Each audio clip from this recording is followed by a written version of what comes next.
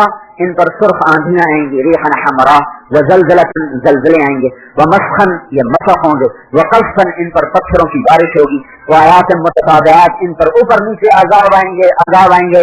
جب تک یہ توبہ نہیں کریں گے اللہ کا نظام نہیں بدلے گا. تو ہم امت وسط ہیں, امت وسط. جب ہم ٹیڑے ہوں گے تو سارا نظام ٹیڑھا ہو جائے گا, اور جب ہم سیدھے ہوں گے تو سارا نظام سیدھا چلے. ہمارا سیدھا ہونا کیا ہے کہ ہم اللہ کی گواہ ہیں. اللہ ہے, کائنات کا مالک ہے, بحر و بر کا خالق ہے, بحر و بر پر قابض ہے. یہ گواہی ہم نے ساری دنیا کو, شہداء علی الناس. یوں لگتا ہے جیسے اللہ نے پوری دنیا کو کمرہ عدالت بنا دیا ہے. ایک طرف اللہ کے وکیل کھڑے ہیں, ایک طرف شیطان کے وکیل کھڑے ہیں. اللہ کے وکیل انبیاء ہیں, شیطان کے وکیل انسان بھی ہیں اور جنات بھی ہیں. ان دونوں کے دلائل بڑے گرما گرم چل رہے ہیں. شیطان کے وکیل دلائل دے رہے ہیں کہ صحیحہ کلمات توعدون, موت کے بعد کچھ نہیں, سب جھوٹ ہے, سب جھوٹ ہے, سب جھوٹ ہے. اور رحمان کے وکیل دلائل دے رہے ہیں ان وعد اللہ حق, اللہ کا وعدہ سچا ہے, سچا ہے, تمہیں زندہ کرے گا, تمہیں زندہ کرے گا. شیطان کے وکیل کہہ رہے ہیں انا لمردودون فی الحافرہ اذا کنا عظاما نخرہ. بھلا قبروں میں جا کر کوئی واپس آیا؟ قبر سے نکل کر کوئی واپس آیا؟ ہڈیاں پرانی ہو کر بکھر گئی, کوئی زندہ ہو کے آیا؟ رحمان اشارہ قرآن سے بتا رہا ہوں, دونوں دلائل اللہ قرآن میں بتا رہا ہے تاکہ ہم آنکھوں سے نہیں دل کی آنکھوں سے بھی پہچان سکیں کہ کیا ہو رہا ہے. اور رحمان کے وکیل دلائل دے رہے ہیں, رحمان کے وکیل دلائل دے رہے ہیں منہا خلقناکم وفیہا نعیدکم ومنہا نخرجکم تارۃ اخری. اسی مٹی سے تمہیں اللہ نے بنایا, اسی نے تمہیں واپس بھیجے گا اور اسی سے تمہیں دوبارہ زندہ کر دے گا. جیسے اللہ تعالیٰ مردہ زمین کو زندہ کرتا ہے ایسے ہی ایک دن تمہیں بھی زندہ کر کے دکھا دے گا.